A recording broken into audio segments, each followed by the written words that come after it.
The following program contains scenes and language of a frank and explicit nature. Viewer discretion is advised.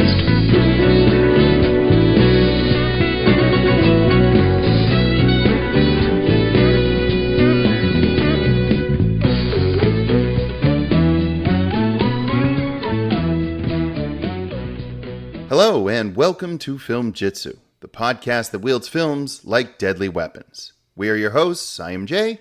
And I am Mike.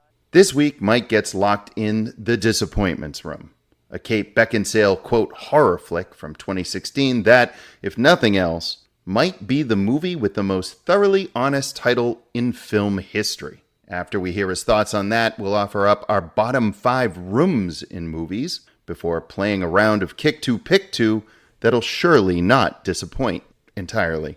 Finally, we cap things off when Mike gets back at me for my disappointing behavior and tells me what I have to watch for our next episode.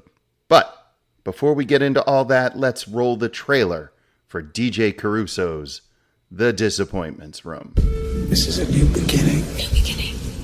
Based on true events. Hello? Unlock the secret. This room's not on the floor plans. Oh my god. The Disappointments Room. Rated R. Mike, this flick was another gimme in terms of running time, clocking in at a barely feature-length 85 minutes. But despite a pretty solid premise that weaves mental illness, hauntings, and upper-class presentability together with a big-name star like Kate Beckinsale and the director who helmed The Salt on Sea and Disturbia, this movie records a literal 0% on Rotten Tomatoes. 0. Big goose egg. Now, I found this sloppy and challenging to follow in terms of plot and character motivation, but I did not realize it was so universally loathed. So I ask you, with key in hand, can you please unlock why The Disappointments Room is such a profound disappointment? I don't really even know where to start, because we could talk about DJ Caruso, who is kind of the backup quarterback of directors. He's fine. There's Kate Beckinsale, who is unremarkably reliable for making movies. And okay. I think where I want to start is where I find myself strangely starting more often than not, which is I've started to discover that the quality of the movie somehow correlates to where I can find it. Jason, fucking Plex? Really? Plex. That's where it was, huh? Yeah, it was on Plex, which, just so we're keeping track here, Plex is Mubi with worse commercials. And Mubi is Tubi with worse movies. So Plex is a real Tubi movie situation, and because of the near constant commercial interruptions, what should have been a slick 85 minutes took a full 120 plus minutes for me to finish. So there was nothing lean about my runtime. Although, I'll say this, the commercials I had to watch on Plex were a welcome reprieve from the actual film. Oh my God. Oh yeah. Yep. Including repeated commercials for fatherhood.gov, which I'll be honest, felt a little judgy. Plex kept telling me hey asshole, how about instead of watching a movie like The fucking Disappointments Room, you turn off your TV and go read a book to your kids like a decent father. That was my whole Disappointments Room experience. So that was your walk away, huh? That was your takeaway? And I haven't even talked about the movie yet. Oh. I guess it's hard to decide where to start with The Disappointments Room, because there's a lot to unpack here for a movie that was kind of empty at the end of the day. What I decided is that The Disappointments Room is like a Stefan sketch from SNL. Yeah, based on an HGTV episode, this movie has everything. Kitty cat bubble baths, Krispy Kreme donuts, Major Dad's very own Gerald McRaney, child death, MacGyver's very own MacGyver, rotary telephones, hellhounds, Gilbert and Sullivan. I don't know. What is the movie about? I'm not entirely clear on that. But I think that Kate Beckinsale sees her shadow, and now we have 6 more weeks of Gerald McRaney. I think that's the movie. It would have been a better film. I think that the biggest problem for me was that it commits arguably the worst sin a movie can commit. It was just dreadfully boring. And that you can't latch on to anything with it. It coasts from scene to scene. She is so incredibly blah, you know? And I think what I decided more than anything when I watched this movie was I like brunette Kate Beckinsale better than blonde Kate Beckinsale. Yeah. That was all I walked away from. I actually feel bad because I could see Kate Beckinsale really trying her ass off in this movie to make a movie out of this turkey. She's not a bad actress. And as a matter of fact, I think that this movie gave me a real appreciation for her skill as an actress because her performance was the only thing that was watchable in this movie. You're right. I found The Disappointments Room so fucking hard to get interested in. Yeah. I'm sitting here watching a movie that is trying desperately to cram so many ideas and images and filmmaking techniques into its runtime that it turns into this kind of hodgepodge of horror tropes that we have seen a million times before and almost always done better. It plays like a sizzle reel of mid-budget studio horror. It's like an appetizer sampler of James Wan wannabe horror that never forms a cohesive narrative of its own. We could talk about what the movie's about, and we could spend 15 minutes doing that, or just a quick second, and I don't think we'd come away knowing more than we do either way. Essentially, Kate Beckinsale moves into a house, discovers a hidden room that seems to be haunted by the judge that lived in the house and abused his deformed daughter. I guess what we discover is that a disappointments room is a room where wealthy people used to hide their bastard, deformed, or otherwise disappointing children from the world. Disabled or mentally afflicted, this sort of thing. It's very Victorian era. It kind of harkens back to Jane Eyre and that sort of thing. Yeah. Yeah. There's not much about that that's interesting. It's not. It's just not. Because it devolves into a pretty basic haunted house movie that wants to have a mystery at the center, but it can't make its mind up whether or not it wants to be a scary movie or a kind of a whodunit almost. Right. And you're piecing together this narrative through flashbacks, but you're not getting enough of either the past or the present to attach to any of it. It tried to be a little Shyamalan-y, and then it tried to be a little bit like The Others or something like that. Yeah, oh, you yeah. know, this felt to me very much like Kate Beckinsale was trying on her best Nicole Kidman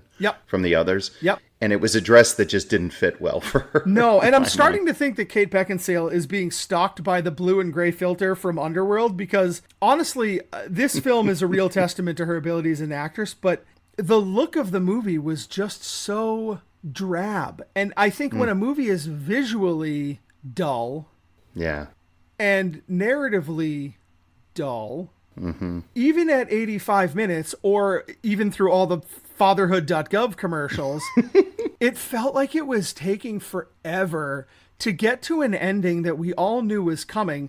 A movie that wants to be as twisty and turny, I felt like I was following along just fine. I guess this for me is a movie that was hard to get angry about how bad it was, but I imagine everybody has a fairly uninspired 0 on Rotten Tomatoes. Like, I don't think anybody's like, fuck this movie. Well, I think everybody was sort of like, nope, dud. Well, it's interesting because I couldn't think of too much that was terribly original to say about it. It's just, it's derivative, it's plotting. It's ultimately pretty nonsensical. It doesn't really qualify as a horror film, even though it tries to sell itself that way. I guess the way I thought about it is if Lifetime Movies started their own horror line, and I figured they could call it Death Time. Yeah. Something like that. But that's what it felt like. It just felt like a Lifetime movie that was a horror genre offering. And since I didn't have anything really to say about it, I went to Letterboxd to see what others had to say about it. And the vitriol is there, my friend. The vitriol is definitely there. Well, there's always the vitriol on the internet, Jason. I mean, if you were looking for vitriol, you knew right where to look. I guess that's true. That's true. But I want to, my favorite review, perhaps, of any movie ever in the history of all movie reviews, it was for this movie. It was by a Letterboxd user named Stank Shadow, who wrote... Come on! No, you gotta... If this movie was a smell, it would be asparagus piss. Well, at least somebody logged on to the internet for that. There really is nothing to say about this movie. I will say that this movie loves child death the way I love homemade guacamole and root beer. Yeah, which is to say excessively and without regret. Let's go to the instant replay for the disappointments room here, okay? A deformed child gets her head bashed in with a hammer by her father. We get repeated hallucinations of the little son character being killed. Then we find out that Kate Beckinsale accidentally suffocated their infant daughter.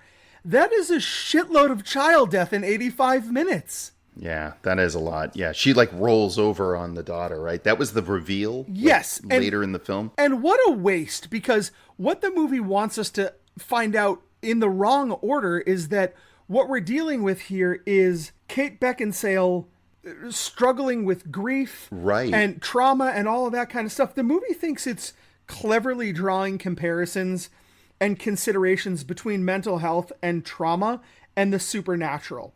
But we've seen movies like The Babadook who do that really effectively. The Disappointments Room is trying to throw those ideas together and see what sticks, only nothing ever does. It does it in a very superficial and rickety old haunted house way. It pulls out, again, those tropes that are so recognizable that when you try to do something, I mean, this is a bit above board thematical stuff. Like, this is stuff that would be in a better picture, right? And then you look at it, you look at I love that you talked about the lighting, right? Because it is so drab. The film feels drab. And the way the quote unquote scares come and everything is so pedestrian. It does not fit with the thematic ideas that it has. And ultimately, you have a really boring lead character who comes off as really like privileged and pretty whiny. Absolutely. You know? She's always complaining about weird fixtures within the house, and they're always working on different rooms. And there was like this weird romance with some worker kid. MacGyver. Oh yeah, she had like a flirtation with MacGyver. There's like the new MacGyver. Oh well, like yeah. And so I didn't even know that was him. Yeah, because why would you? I think that had the movie had something interesting to say about grief and trauma, maybe it would have been worth watching, but it almost just sort of plucks at it for cheap thrills. Yes. And if we had that's gone what I'm getting at. into this movie knowing that this woman had been through something, like we're reverse engineering it so that none of what we're seeing carries the weight of her trauma because we don't know about it yet. Right. At least in the Babadook, you saw the car accident at the beginning and you knew that the mother and the son were dealing with something. That's right. Here, it's a reveal. And the Babadook very expertly takes the audience on this journey where you're wondering, is this happening? Is this happening in the mind of this woman? Is she having a psychological breakdown? Is this mother and son combination experiencing such intense trauma that they're having this horrifying sort of group hallucinations? It's not clear in a way that is really interesting and really engaging, and you feel for both mother and son so intensely in the Babadook. And this movie, you couldn't give a shit about anyone, and I saw a kid get her head bashed in with a hammer and didn't care about it. Yeah. Well, I think that if there isn't much to say about the film itself from just the standpoint of watching the movie, I think the stories that came out of its release are kind of interesting. It came from Relativity Media, which had gone bankrupt. Once it came out, it grossed $1.4 million in its first weekend against that Clint Eastwood directed movie called Sully that starred Tom Hanks about the pilot who landed a plane into the Hudson River. I guess we could say landed. He was a hero. The man was a hero. The man's a hero. If Tom Hanks plays you in a movie, you're a hero. You're a hero. There it is. Yes, you're right. That movie won that weekend. I think Sully won that weekend, while The Disappointments Room placed 17th at the box office. Okay. Woof. But then in its second weekend, it made just $377,000. So in its third weekend, it got pulled from all of the cinemas except for 36, which set a record for the highest percentage of theaters dropped from a movie in week 3 of wide release. Wow. So it's like, this thing wasn't just a turd. It was He was like a monumental turd. A record-shattering loser. Wow. Right. It's unbelievable. And it's kind of worth noting that DJ Caruso never quite recovered from this movie because he had already gotten Triple X before this movie was released and any of the damage could be done. Mm-hmm. So he got that Triple X. He directed the third of the Triple X movies, The Return of Xander Cage. So it was the one where Vin Diesel comes back, I guess. I'm not familiar with him, but I guess it made a chunk of cash. Mm-hmm. But the damage was done because after that movie came out, even though it had made some money, the next two movies that he made both came out in 2022. One of them, it's called Redeeming Love, and it's described as a Christian Western romance film. So you can just do your own math there. And then the one also released in 2022 was called Shut In. It was the third film to be released on the Daily Wire's streaming platform. So, like Ben Shapiro's Daily Wire. Oh my God. The one that's currently planning an exclusive series readaptation of Ayn Rand's Atlas Shrugged. Daily Wire. Oh boy. This is where DJ Caruso has ended up. When you explained to me a Christian Western, whatever it was, I couldn't possibly have imagined that was about to be the one I would rather watch. That's pretty surprising. It's like two people having a handhold in the hay, I guess. But I would rather watch that than whatever the hell a Ben Shapiro sponsored anything is. So, wow. I have to say, though, about The Disappointments Room, as I watch some of the individual moments, decisions, choices, techniques that Caruso employs here, I walked away thinking that DJ Caruso would make a really great second unit director. I think as a technical film director, he's a talented guy. He can work a camera, he can compose a shot. I just don't think he's much of a visionary. I think he's more on the technical side of filmmaking. Did you know that was how he got his start? I did not. He was basically a second unit. He was a second unit director for John Badham, who did movies like Blue Thunder. But yeah, it's interesting. That was how he came up. I was surprised to learn that DJ Caruso directed The Disappointments Room because I did enjoy Disturbia so much and The Salton Sea as well. This movie felt so workmanlike, and I think you're absolutely right. This is a guy that knows how to move the camera, knows how to set up a scene, knows what has to happen, but maybe doesn't have a vision. Yeah. He's definitely not a hack. I'll give the guy that. He's not a hack. He made a bad movie pretty well, which I don't know if that's a compliment or not a compliment, but my real takeaway from The Disappointments Room is that the state of film criticism might be in some trouble because all of the hacky disappointments puns in every single article was groan after groan after groan.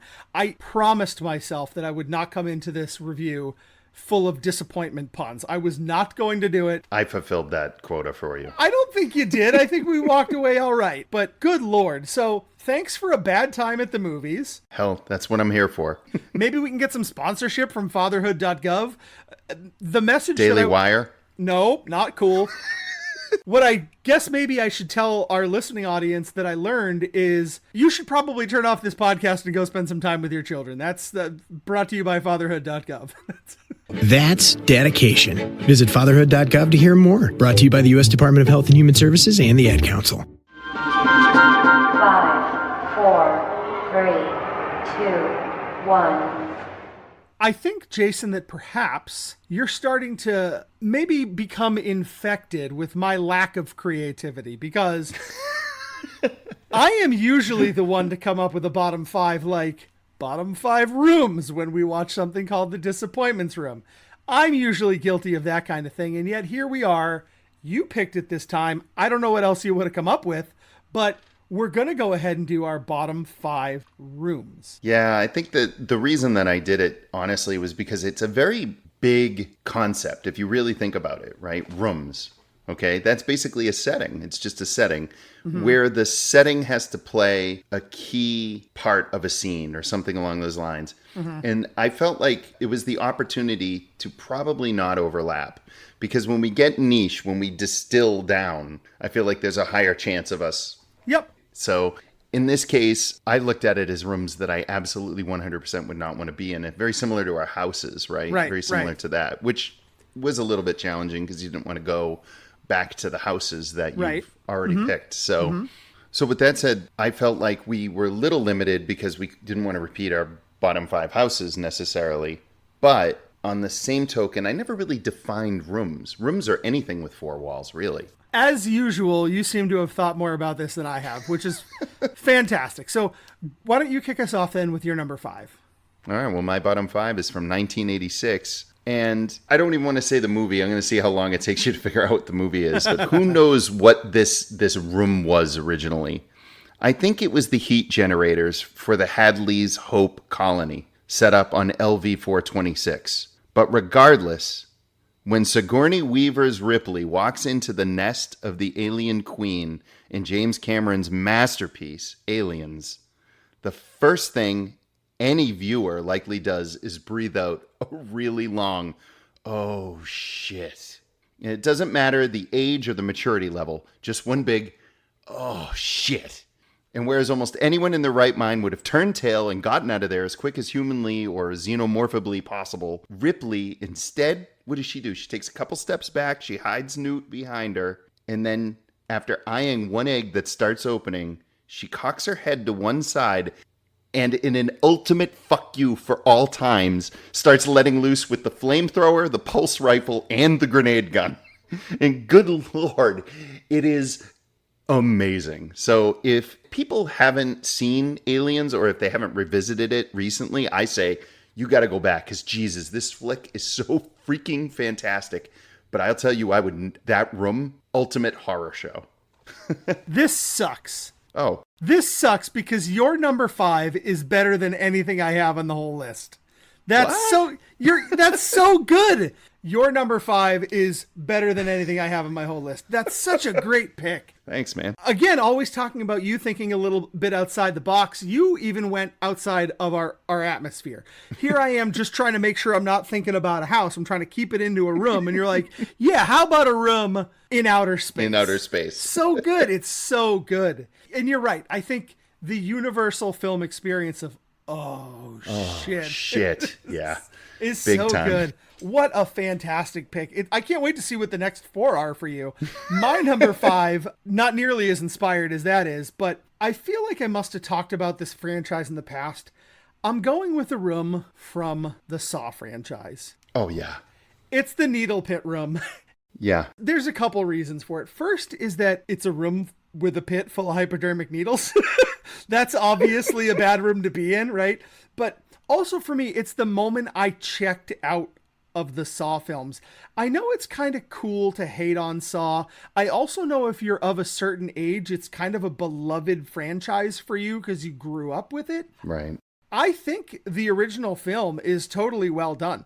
It might be a bit flawed. It's a completely acceptable horror flick. It was tense, it was twisty, it was graphic without being gratuitous. But the second one came along and gave us the Needle Pit, which might be the definition of gratuitous. And I lost all interest. So the fact that it's so successful at being a terrible room and also checked me out of a long-running horror franchise right in its sophomore effort is what landed it at number 5 on my list. The Needle Pit room. That's such fantastic rationale. And I have never seen a single Saw movie, which is interesting. I know. You should watch the first one. I know. It's a taut thriller based on what I know. And it's got some really great actors in it. And it's funny, when I thought of this, I thought of the Saw room because I know enough, obviously.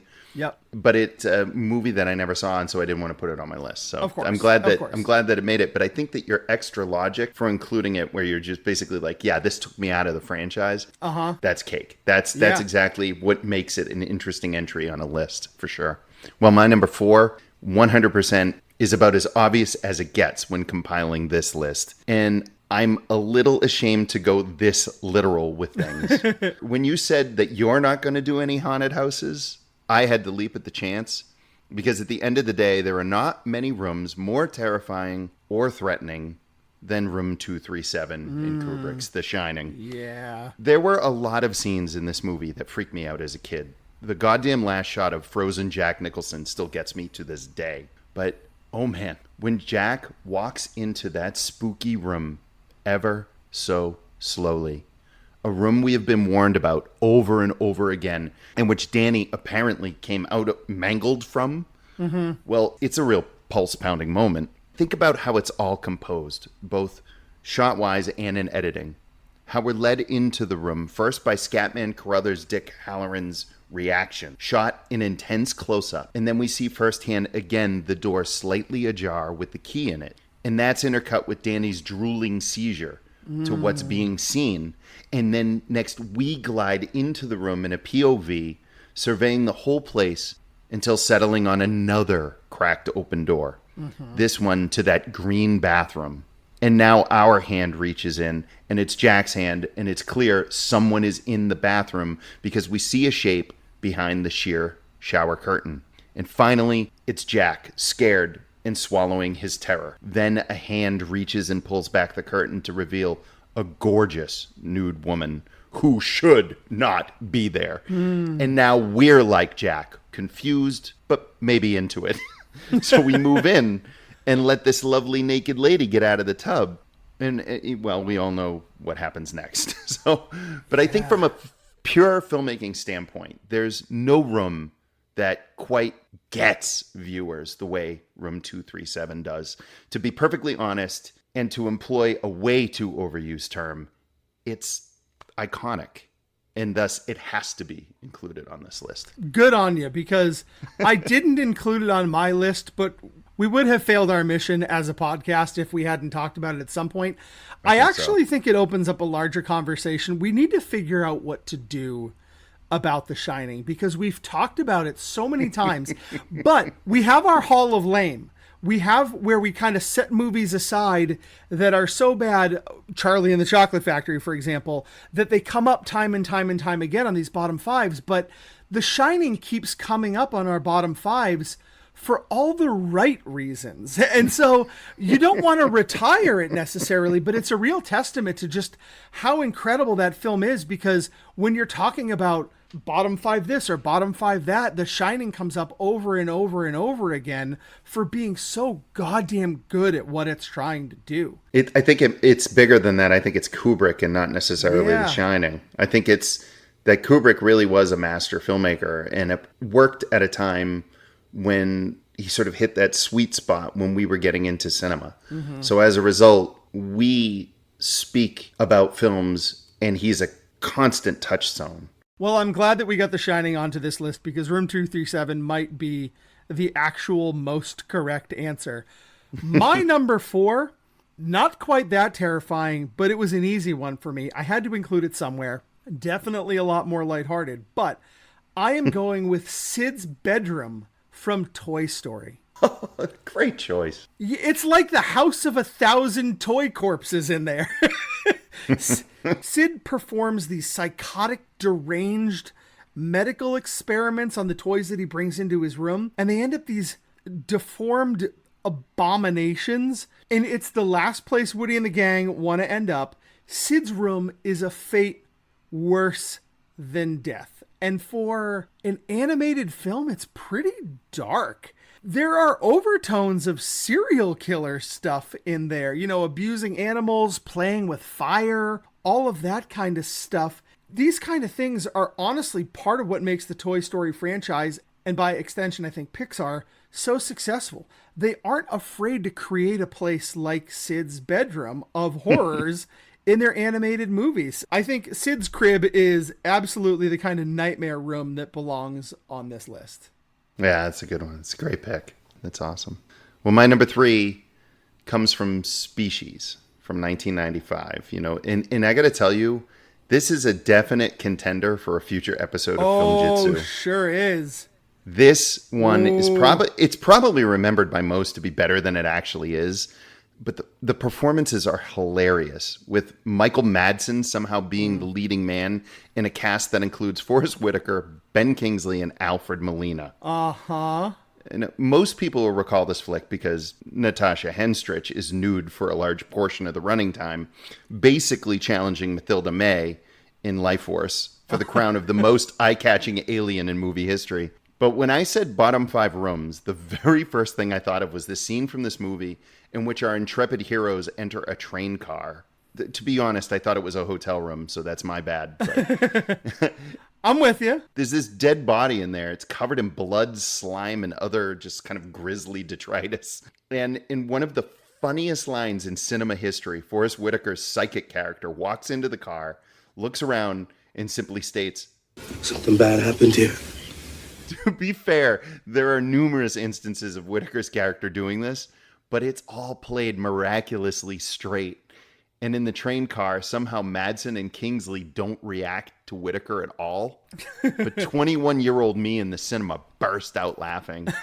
And to this day, I remember Molina looking about the room. It's a truly horrific scene of death, gore, and what looks like poop.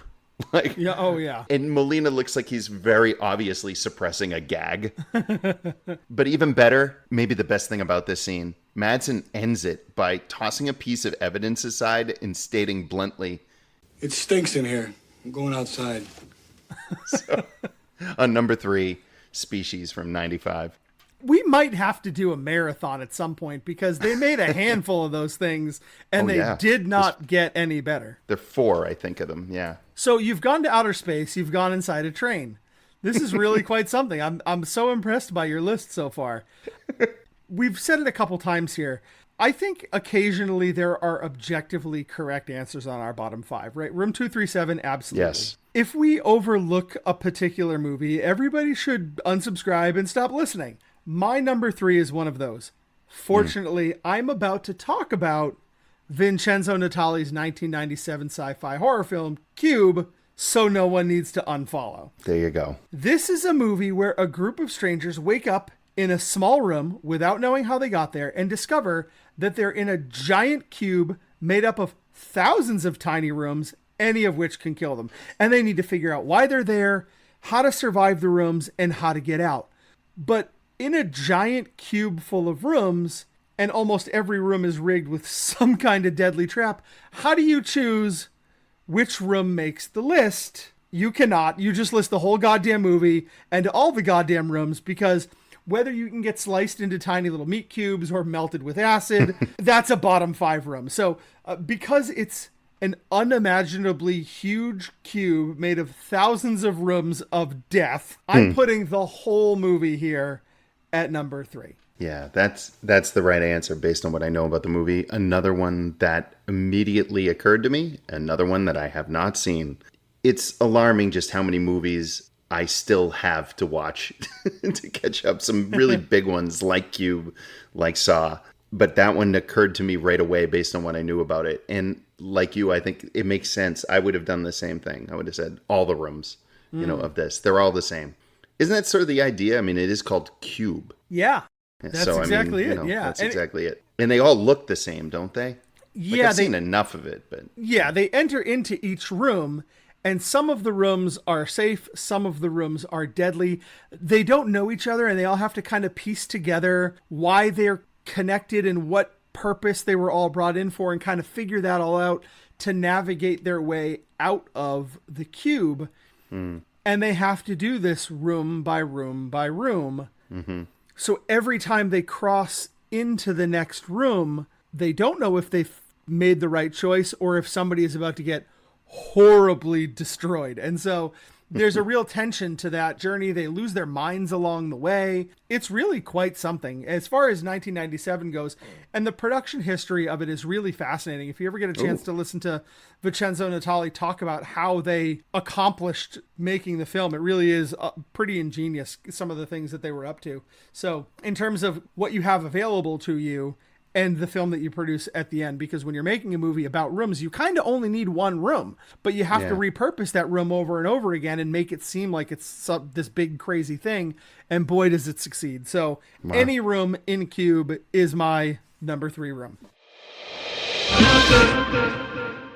interestingly, and it sounds like you could have done your whole list with just rooms from Cube. And I could have done my whole list with my number 2, which is Fear and Loathing in Las Vegas. Specifically, the Flamingo Las Vegas room. This is Terry Gilliam's freak out adaptation of Hunter S. Thompson's novel. And As if whatever Johnny Depp's Dr. Gonzo and Benicio del Toro's Raoul Duke did to their first hotel room wasn't bad enough. Well, Gonzo says it best himself. There was a certain bent appeal to running a savage burn in one Las Vegas hotel and then just wheeling across town and checking into another. And oh man, do they ever run a savage burn. While it's bad enough that Gonzo arrives at their hotel room in the Flamingo and discovers Duke, quote, locked in some kind of preternatural courtship with Christina Ricci's vulnerable and way too young Lucy, who, by the way, is tripping on acid, things get way worse when Gonzo wakes up the following morning after an unimaginable late-night bender to a room thoroughly trashed and wades through ankle-deep, backed-up toilet water, I guess, to survey the damage. The general back alley ambience of the suite was so rotten, so incredibly foul. How long had I been lying there? All these signs of violence. What had happened? So whether it's the crude pornographic photos smeared with mustard, the puddles of glazed ketchup on the bureau, the chaotic writing on the walls and what looks like blood that read, "He lives in Viva La Rana," which means the life of the frog, like live the frog. Or it's that smoking chasm in the center of the bed. I mean, this room is a nightmare of horrific overindulgence, and it's definitely one of the most unseemly places cinema has ever realized. But as I said, I could have chosen like any one of the rooms they're in. And you know, a close runner-up really would be that scene in the North Star Cafe with Ellen Barkin, that diner. It's just harrowing and terrible, and we view the truly monstrous nature of Raoul Duke when he threatens Barkin's waitress character with a knife at this nearly empty diner. The performances here are so on point, and the viewer breaks out into a sympathetic sweat while watching it because it's just so seedy and so ugly. Gilliam reaches moments of crass genius in this film several times, but here he offered a dark, unsettling break in the proceedings, revealing contempt for his protagonist that lasts longer than the perilous joy of the rest of the film. So that's how I went with Fear and Loathing in Las Vegas from 1998. You are just winning Film Jitsu today. That's what's happening here. You're just winning a game I didn't even know I was playing. In 2004, during the death rattle of video stores, I was working in a video store that also had tanning beds in the back because boy, were we trying hard to figure out how to keep that video store open. And the one movie that we could not stop from getting stolen over and over and over again was Fear and Loathing in Las Vegas. We would get a copy, it would get stolen, we would replace it, it would get stolen. This would just happen repeatedly. In 2004, it didn't matter if it was DVD or VHS, we could not keep it on the shelves. It just kept getting stolen. I don't know if it was the same person who was having fun or if it was a whole lot of people. I don't know, but you're winning Film Jitsu. You're so right about everything you have said today. Well, we'll see as you go through the rest of your list. Maybe you can pull out a victory. Well, I feel good about this one because my number 2 is here not only because it's a terrible room, but it also comes with some real world tragedy that makes the film difficult to watch. I'm going with the 2015 film directed by Jeremy Saulnier, Green Room. Oh, so good. Of course, God. It's on my list because in the film, we follow a punk band who find themselves playing a show at what turns out to be a skinhead bar. And they end up trapped in the green room after the show with bloodthirsty neo-Nazis outside who want them dead. They've witnessed a murder. And now the Nazis have to kill them because they can't leave any witnesses, so on and so forth. The movie is brutal. It's so intense, and the violence is so jarring and real. It has performances by Patrick Stewart as the leader of the skinheads, which you'd like to say it's playing against type, because it kind of is, but whenever I've seen Patrick Stewart in a villain role, he's so good. And he is terrifying as this leader because he's so regal. When Patrick Stewart walks into a room, he has this air about him that is brilliant and commands respect. He just sucks all the oxygen towards him. only it's not Jean-Luc Picard. It's the leader of neo-Nazis, so he's terrifying. But also, of course, we have Anton Yelchin as the main character, which leads to the tragedy because, as many of us I think know, is that Yelchin would be killed in a freak accident the following year, which was such a loss for the film industry. He was such an immensely talented guy, and sometimes I can't help but think about all the performances he never got the chance to give. And so Green Room is a movie that's hard to watch for me because it's about this room full of just horrendous violence. But also, I know what happens to this actor such a short time later that it kind of hits you on both fronts as fiction and nonfiction. And so because we lost Anton Yelchin right at kind of the height of where he was as an actor, this room, you had to battle out the neo-Nazis, but also there's this real world tragedy tied to it. And that makes it, for me, Green Room, the actual Green Room, is a bottom 5 room for me, for reasons both real and imagined. Yeah, I don't think I'm winning this film jitsu competition were it one. These choices, like the Pixar toy room there from Sid, and now this one with it's the rationale that you give as well that really gives your list a lot of heart too. I absolutely love Green Room. I think it's one of the most taught thrillers of the past 20 years. I think Saulnier is one of my favorite directors working today. Absolutely. It's appointment viewing for me when he comes out with a new film. And I love everything he does, even when it might be flawed, it might be paced weirdly. You want to talk about like a visionary. This is the complete opposite of a DJ Caruso, right? For sure. This is a guy who really has the whole world in mind when he's putting the film together. And the Green Room's such a scary room. In the film, it's so frightening. They're trapped. I just think you nail it with that pick. I wish that I had thought of it. And I think that's the funny thing. I think we're both envying each other's lists because I every time you say one, you're like, oh, I didn't see it, but I wish that I had seen it because it probably would have been on my list. So, well, I'm sure my number one will be a glorious letdown. So why don't we, before we do that, hear what you had for your number one? Sure. Well, Swedish filmmaker Ruben Östlund's pitch black comedy, Triangle of Sadness, which is his English language debut, is a garish, merciless skewering of the rich, and no scene is more representative of the director's relentless approach than the cruise ship dining room scene, which takes Monty Python's Mr. Creosote character from The Meaning of Life and multiplies the vomit by a factor of about 100. While not everything happens in the dining room, the worst of it happens in bathrooms to people who don't know which end their frighteningly avant-garde seafood delicacies are going to come out of. Man, the dining room, which rocks drastically side to side during a storm that alone would cause people to lose their lunch.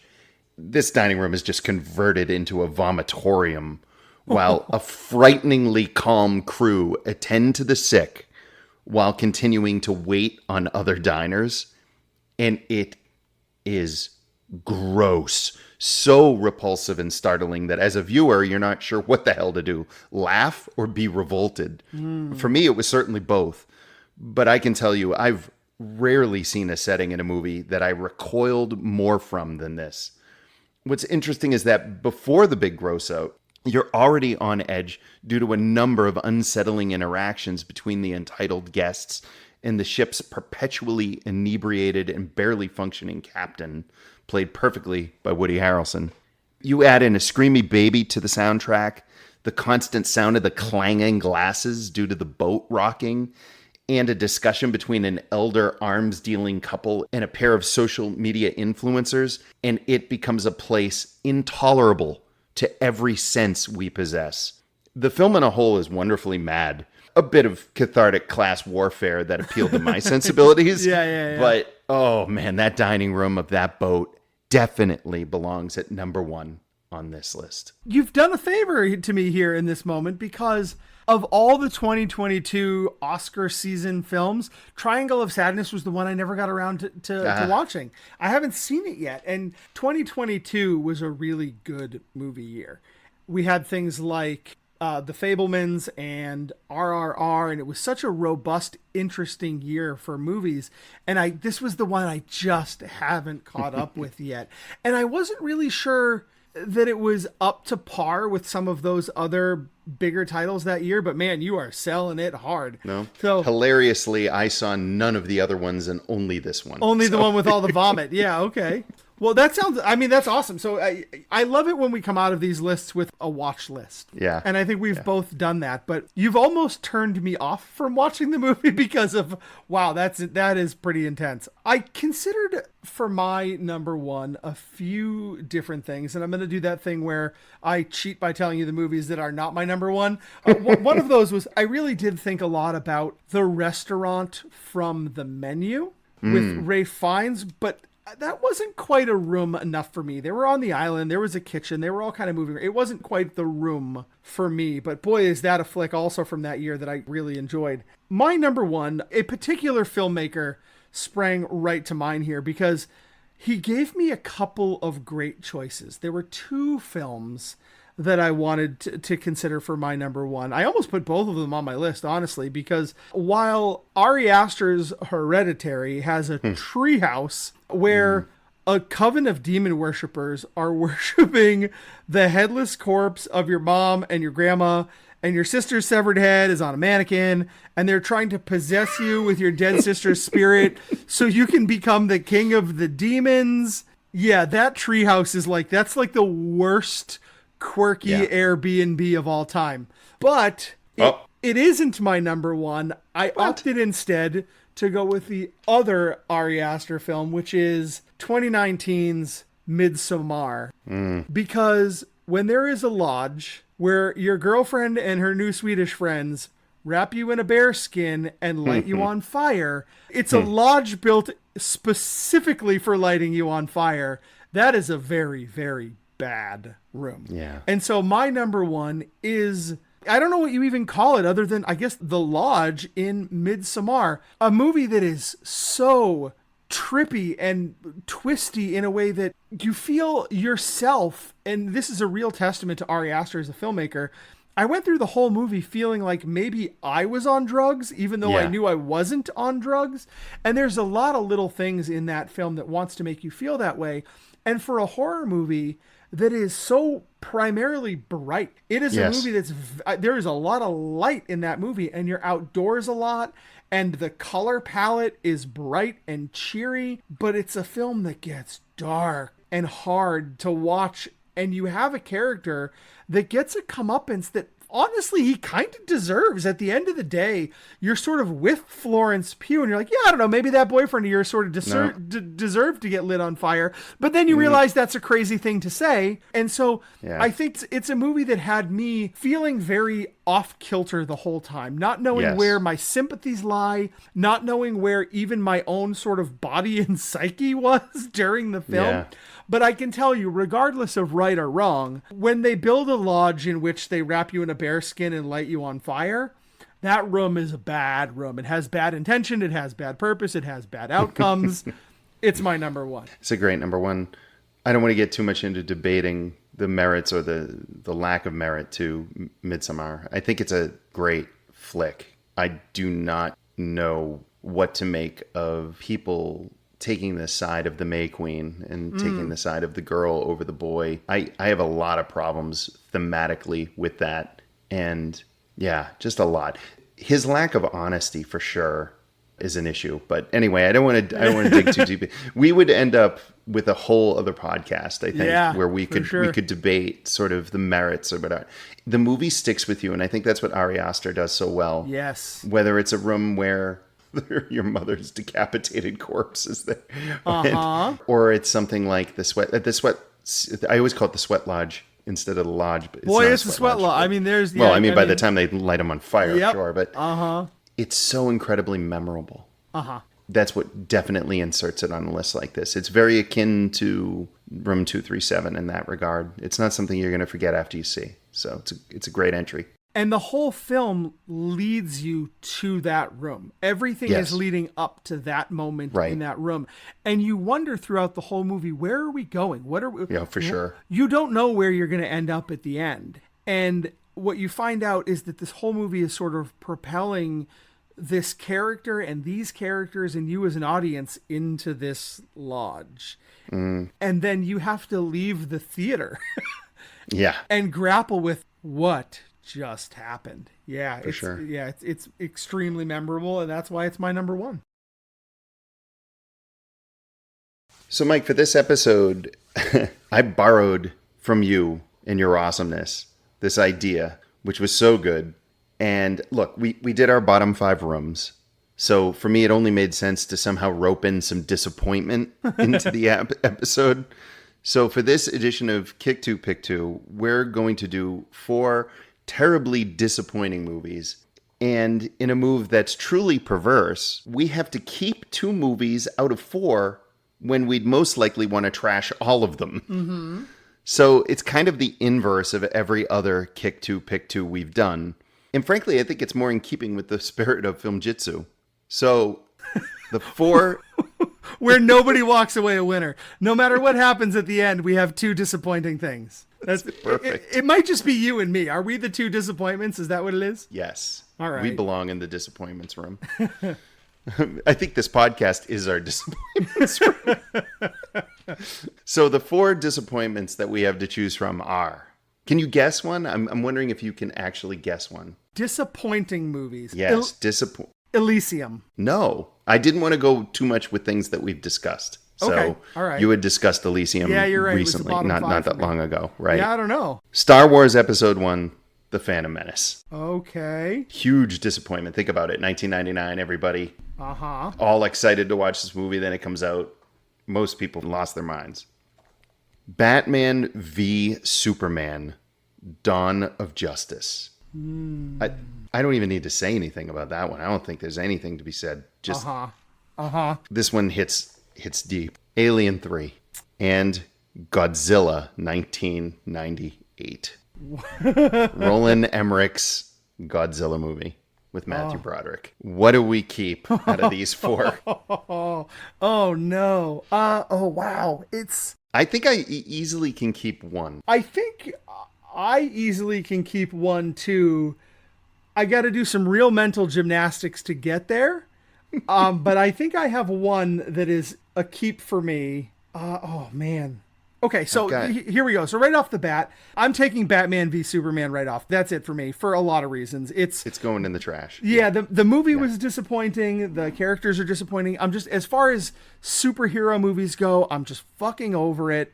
Yeah. And so I'm going to set that one aside. Especially the Snyderverse. So yeah. goodbye. Oh God. Yeah. Set it on fire. All done. Put it in the trash. Okay. Yep. Good. All right. I'm 100% with you on that one. Mm-hmm. So let's light it on fire. We've doused it with gasoline. So so we're on the same page. We're on the same page here. We aren't 100%. always. We aren't always. So far. No. The next 3, I can make a case for all of these, right? So Aliens 3, and I know we're going to talk about David Fincher. We recently went through this. Yeah. Yeah, it's totally disappointing. But at the same time, it's still pretty neat movie. I'm in the Aliens world. So is a bad Aliens movie better than, let's say, Species? Sure is. And so I'm going to set that one aside. I'm going to think about it. And you know, it's funny because I would say that for me personally, Alien Covenant would be the more disappointing of all these Alien sequels if we were really going to get into it, because a lot of people would put Prometheus on this list, and I actually loved Prometheus. I think it's great. But to follow Prometheus with Alien Covenant, I would have probably kicked that before I kicked Alien 3. So I feel like I want to hold on to Alien 3. I don't have my mind made up. But I'm not dismissing it. I'm not dismissing it. And here's why. Phantom Menace, yeah. And I know that we're doing that thing now where we're sort of reevaluating the prequels, and all of a sudden it's cool to like the prequels.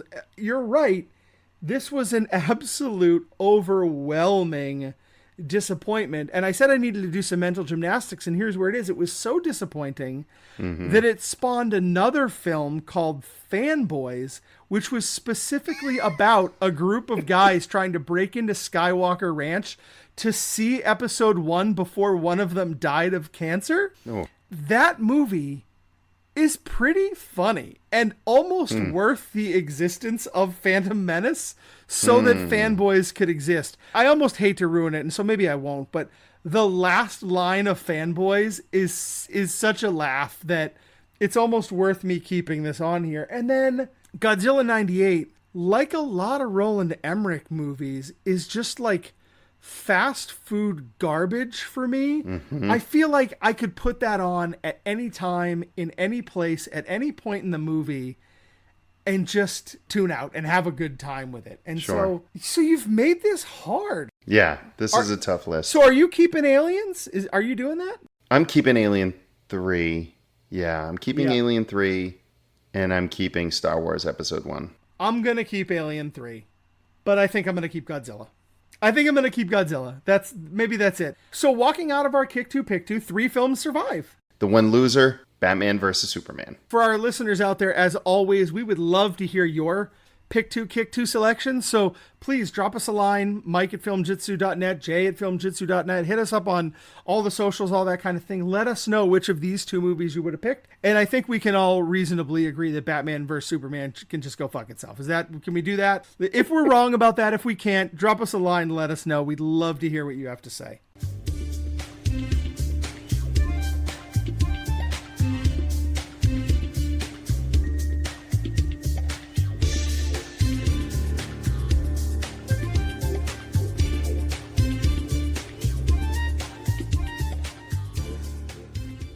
Well, Mike, it's time where I now have to pay the ultimate price. I had stuck you with the Disappointments Room, took away a valued 2 hours thanks to fatherhood.gov or whatever the hell it was, 2 hours of your life. And now you're going to repay me in kind by giving me a terrible film to watch. What's it going to be? I'm ready. I've got my final cigarette. I've got the blindfold on. Just make it quick. I think I'm about to be one of your least favorite people. Whoa. Is this worse than the Eddie Furlong movie? This is a movie that I would dread having to watch myself. Ooh. And what got me here is we were talking in my bottom 5. I mentioned the Saw franchise, which kind of put my head in that space. Torture porn shit? No, so much worse. Oh. The director of Saw 2 is Darren Lynn Bousman, who is also the director of 2008's Repo, the Genetic Opera. Fuck you. Jesus, as if Mandy wasn't bad enough. And this movie's like 90 hours long. I've seen it. It's an hour and 40 minutes. But it is so long. It is so arduous. It is so paralyzingly awful. The music is terrible. The whole thing. And it's a fucking musical, you prick. It's a musical. Oh my God. But in such a different way. than Cats. But it is technically a musical, you're right. I would prefer to listen to the music from Cats. I cannot believe I have to revisit this. It's been 20 years. I can't believe you did. What do you pride? Like, you go into my memories and go, oh, he really despised that. I didn't know that you had seen this before. A horror, sci-fi musical. I think it's one of those musicals where, and maybe correct me if I'm wrong, there's no spoken dialogue. It's all singing, I think. I don't remember. That I don't recall. Oh, man. You have slammed my head into a curb. I sure have, yeah. And you know what? I think it's because I know what your intent was, the malice you had in your heart when you gave me the Disappointments Room. Oh, for sure. It didn't quite deliver on that promise, but I know what you were doing. And so I thought, you know what? You want to be a dick, I can be a dick. And so, yeah, you're going to watch Repo, the Genetic Opera. I have decided that our bottom 5 is going to be bottom 5 musical numbers. Oh, God. You turd. Not songs, not musicals, but our bottom 5 musical numbers. This would have been all 5 for me. So now we're going to watch this, review it, and then I can't use it for my what the fuck, dude? I feel good about this one. I'm not going to lie to you. I feel real good about this one. I've been keeping this in my back pocket for a while, waiting for just the right time. And that time is now. It will be our next episode. Best of luck. Well, Thanks for listening, everybody. This will be the Until next. Are you announcing your retirement? I feel like you're about to announce your retirement. I'm not going to watch this fucking movie again. No. No, I can do it. I'm going to do it. I have been your host, Jason. He's been your host, Shitbag. We'll see you next time. Stanno mislim na te, hoću znat sve kate, vježbat ću sate i sate. Karate, vježbat ću dok zadnji mi kjaj, zastane izađe. No, we're going with Shitbag. We are going. That's out. We're out. Cut.